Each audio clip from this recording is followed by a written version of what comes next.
Hello friends, मैं अनीता भास्कर आप सभी लोगों का अपने यूट्यूब चैनल पर स्वागत करती हूं और आशा करती हूं कि आप सभी लोग अच्छे होंगे और अपनी अच्छी तरीके से तैयारी आप लोग कर रहे होंगे। तो देखिए, टीजीटी और पीजीटी के एग्जाम दिसंबर में सुनाई पड़ रहा है कि दिसंबर में एग्जाम हो सकते हैं, तो उसी हिसाब से तैयारी थोड़ा सा अपना तेज कर दीजिए। और हिस्ट्री के आज मैंने 10 क्वेश्चन लिए हैं पूर्व मध्यकाल के, और जो कि हमारा टॉपिक चल रहा था, और ये तीसरा टॉपिक है जो आज इसमें 10 क्वेश्चन खत्म हो जाएंगे। ठीक है, और फिर नेक्स्ट जो है टॉपिक दूसरा होगा। और इसमें अब तक मैंने 30 क्वेश्चन कंप्लीट कर दिए हैं और बहुत ही इंपॉर्टेंट क्वेश्चन है। जरूर पूरी वीडियो देखें, पहले की नहीं अगर आपने देखी है तो जरूर प्लेलिस्ट में जाके पहले की भी वीडियो देखें। और चैनल पे नए हैं तो चैनल को सब्सक्राइब करना बिल्कुल ना भूलें। चैनल को सब्सक्राइब कर लें, बेल आइकन जरूर प्रेस कर लें, जिससे नई वीडियो की नोटिफिकेशन भी आपको मिलती रहे। तो चलिए शुरू करते हैं और फर्स्ट क्वेश्चन पे चलते हैं। और फर्स्ट क्वेश्चन है, निम्नलिखित कथनों पर विचार करें। फर्स्ट पॉइंट है, राजराज प्रथम के नौसेना अभियानों द्वारा बर्मा के कुछ भागों मलाया एवं सुमात्रा पर, किस पर? मलाया एवं सुमात्रा पर अधिकार कर लिया गया था।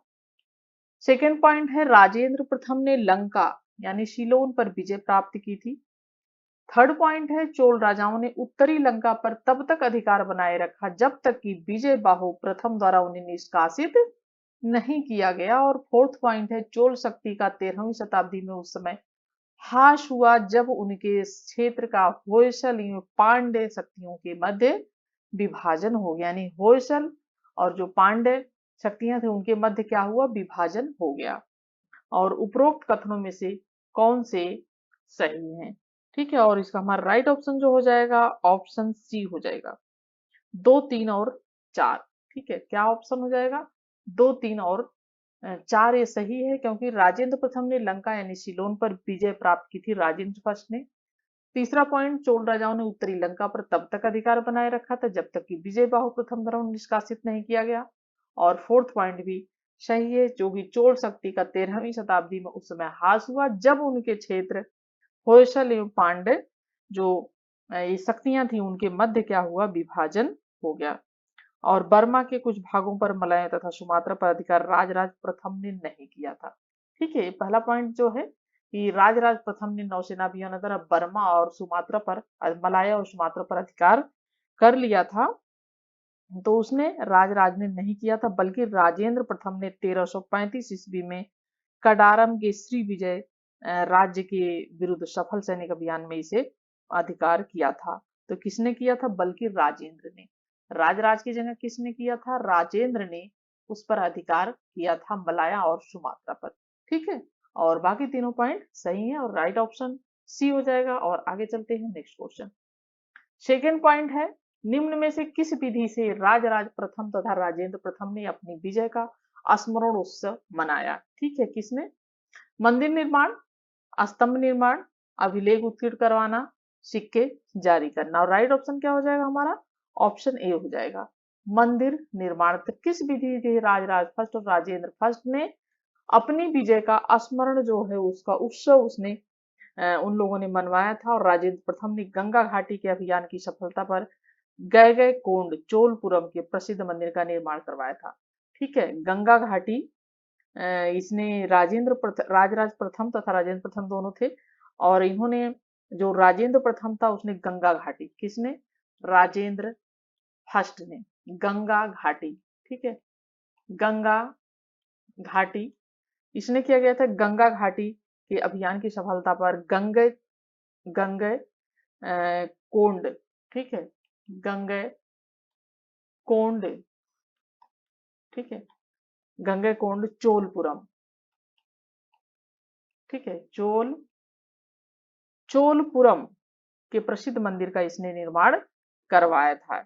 और गंगे गंड चोल की उपाधि भी इसने धारण की थी राजेंद्र प्रथम ने। ये कई बार पूछा है एग्जाम में। ठीक है, टीजीटी और पीजीटी और भी एग्जाम में गंगे कोंड चोल की किसने उपाधि धारण की थी? तो राजेंद्र फर्स्ट ने धारण उपाधि ये की थी। और राजराज जो था प्रथम ने तंजौर का जो प्रसिद्ध विदेश्वर मंदिर है उसका निर्माण करवाया था।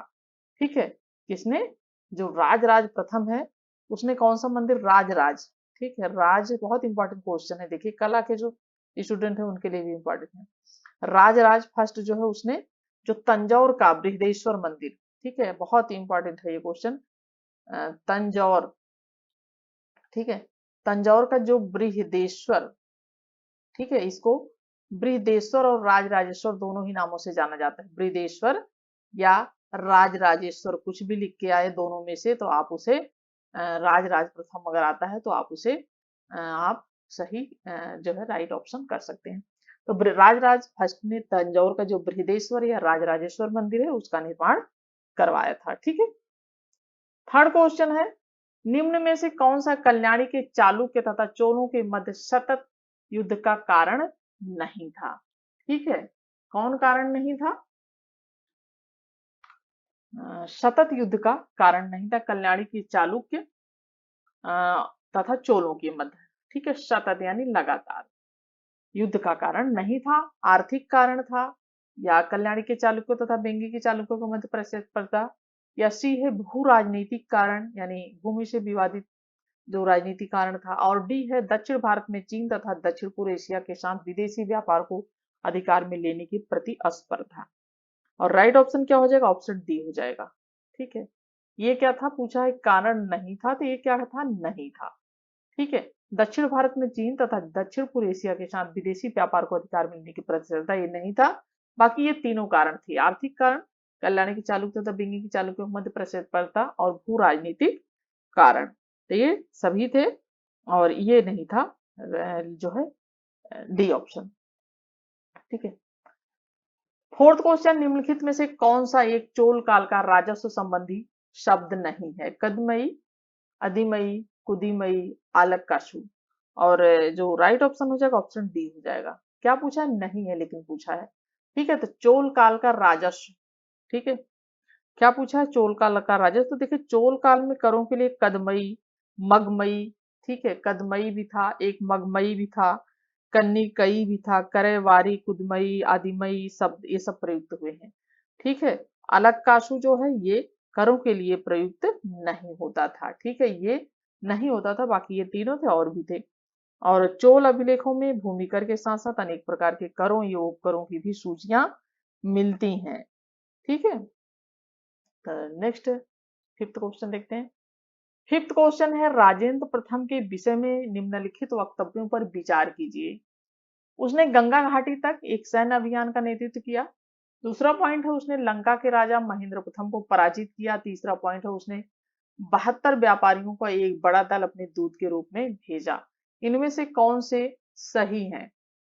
और फिफ्थ क्वेश्चन का जो राइट ऑप्शन हो जाएगा, हमारा राइट ऑप्शन हो जाएगा ऑप्शन बी, 1 और 2। ठीक है, 1 और 2 सही, यानी उसने गंगा घाटी तक एक सैन्य अभियान का नेतृत्व किया था राजेंद्र प्रथम, अभी हमने पिछले क्वेश्चन में बात की थी, और उसने लंका के राजा महेंद्र प्रथम को पराजित किया था। तो दोनों ही ये चीजें इसमें सही हैं। ठीक है, और जो है गंगा घाटी के अभियान की सफलता पर राजेंद्र चोल ने कावेरी नदी के तट पर गंगे गोंडचोलपुरम नामक नगर की भी इसने स्थापना की थी। और करंदाई ताम्रपत्र से पता चलता है कि अपने शासन काल की 5वें वर्ष राजेंद्र चोल ने महेंद्र पंचम को इसने पराजित कर बंदी बना लिया था इसने। ठीक है, महेंद्र जो था उसको इसने उसको बंदी बना लिया था, और इसने 1016 तथा 1033 ईस्वी में 2 व्यापारिक मंडल चीन भेजा था। 1016 और 1033, लेकिन 72 व्यापारियों के एक बड़ा दल कुलोतुंग प्रथम ने चीन भेजा था। जो 72 व्यापारी थे, ये भी कई बार पूछा है क्वेश्चन, मुझे याद आ रहा है, तो ये 72 जो व्यापारी थे उनको ये किसने भेजा था? 72 व्यापारियों को इसने नहीं भेजा था, इसने नहीं भेजा था, वो भेजा था कुलोतुंग। ठीक है, कुलोतुंग ने ये भेजा था 72 व्यापारियों का दल चीन। ठीक है, इसने भेजा था ये, और जिसका उल्लेख भारतीय ग्रंथों में भी हुआ है और चीनी ग्रंथों में भी इसका उल्लेख मिलता है। जो चीनी आए थे यहाँ पे उन पर भी, उनके लेखों में भी ये उल्लेख मिलता है। ठीक है, 6 क्वेश्चन है, सर्वप्रथम चोल कालीन स्वर्ण मुद्रा जिसका हमें ज्ञान है संबंधित आदित्य चोल के द्वितीय शासनकाल से, उत्तम चोल के शासनकाल से, या राजराज चोल के शासनकाल से, या राजेंद्र चोल के शासनकाल से। और राइट ऑप्शन हमारा ऑप्शन बी हो जाएगा, उत्तम चोल के शासनकाल से। स्वर्ण मुद्रा जिसका हमें ज्ञान मिलता है संबंधित है, किससे संबंधित है? वो उत्तम चोल के शासनकाल से संबंधित है। देखिए उत्तम चोल के शासन काल से संबंधित, और चोल राजाओं द्वारा से सोने, चांदी और तांबे के सिक्के जारी किए गए थे। ठीक है, सोने के भी, तांबे के भी, ठीक है, और ये सिक्के इनके द्वारा जारी किए गए थे, चांदी के भी जारी किए गए थे। ठीक है, सोने, तांबे और चांदी, इनके सिक्के जारी किए गए थे। और चोलों के एक विशेष प्रकार के सिक्के पर एक छत्र तथा व्याघ्र, दो दीप स्तंभों का अंकन उनकी जो पश्चिमी चालुक्यों पर विजय का प्रतीक माना जाता है। क्या क्या माना जाता है, ये इंपॉर्टेंट है, देखिए। एक तो छत्र, दूसरा क्या है, व्याघ्र। ठीक है, व्याघ्र, और तीसरा क्या है, वह दीप स्तंभ हो। ठीक है, दीप स्तंभ। तो ये सब चिन्ह उनके विजय के प्रतीक के रूप में मिलते हैं। ठीक है, और 11वीं शताब्दी के कुछ सिक्कों पर वृक्ष का अंकन भी चोल राजनीति के होयसलों पर प्रभुत्व का द्योतक मिलता है। तो वृक्ष के भी कहीं कहीं जो है 11वीं शताब्दी के मिलते हैं। ठीक है, 7वां क्वेश्चन है, मध्यकालीन दक्षिण भारत में बोली जाने वाली मणि ग्रामम से तात्पर्य है। मणि ग्रामम से तात्पर्य है ग्रामीण श्रमिक संघ, ग्रामीण अतिथियों का भवन, व्यापारियों का संघ, ज्येष्ठों की स्थानीय भाषा। और 7वां क्वेश्चन का जो हमारा इसका राइट ऑप्शन क्या हो जाएगा, इसका राइट ऑप्शन हो जाएगा ऑप्शन सी, व्यापारियों का संघ। देखिए, मणिग्रामम जो है नाना देशी और देशलतुंडा आदि चोलकालीन व्यापारी के संघ थे, और इनमें नाना दसी सर्वप्रथम था। क्या प्रथम था सर, नाना दसी।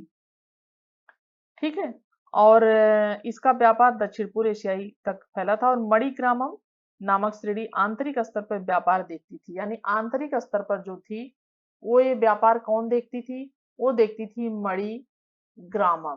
ठीक है, मणिग्रामम देखती थी आंतरिक आंतरिक स्तर पर व्यापार। और चोलों के समय में अनुवड़म तथा वीरवंजनम प्रमुख श्रेणियां थी, और इन व्यापारियों के अपने झंडे भी होते थे जिस पर सांड का चित्र होता था। किसका चित्र होता था, सांड का इस पर चित्र होता था, जो इनके अपने झंडे होते थे।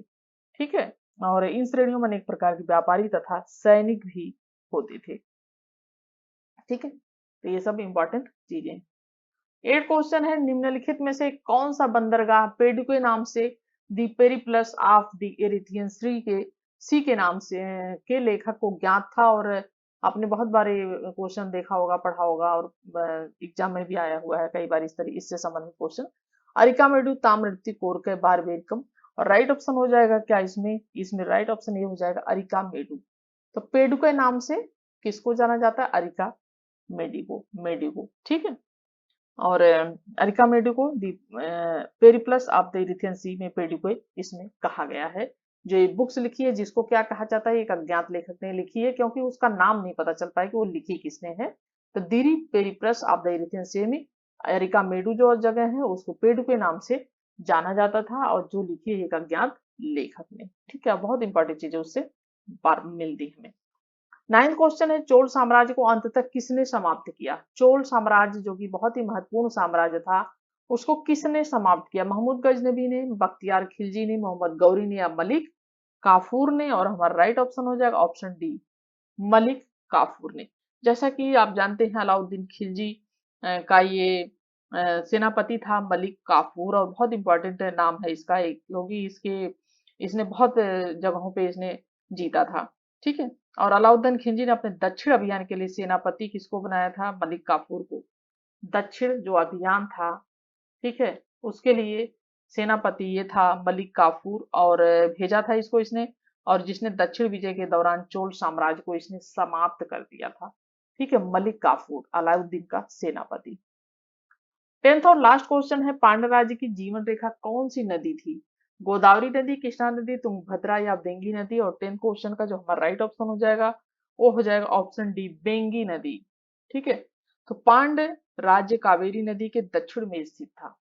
कहाँ पे स्थित था, पांड्य राज्य कावेरी नदी के दक्षिण में ये स्थित था, और इसमें आधुनिक मदुरा तथा तिन्नेवली और के जिले भी और त्रावणकोर के कुछ जिलों शामिल थे, और इसकी राजधानी मदुरै थी।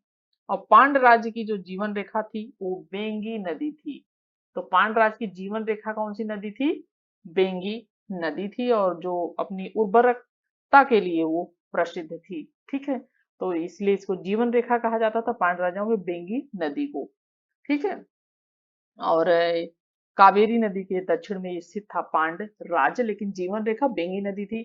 और 10th क्वेश्चन हमारे यहीं पे कंप्लीट होते हैं, और आशा करती हूँ कि आपको वीडियो पसंद आई होगी, और पसंद आए तो इसी बात पे एक लाइक और एक कमेंट जरूर करें। और नेक्स्ट वीडियो में फिर मिलते हैं। Thank you for watching video.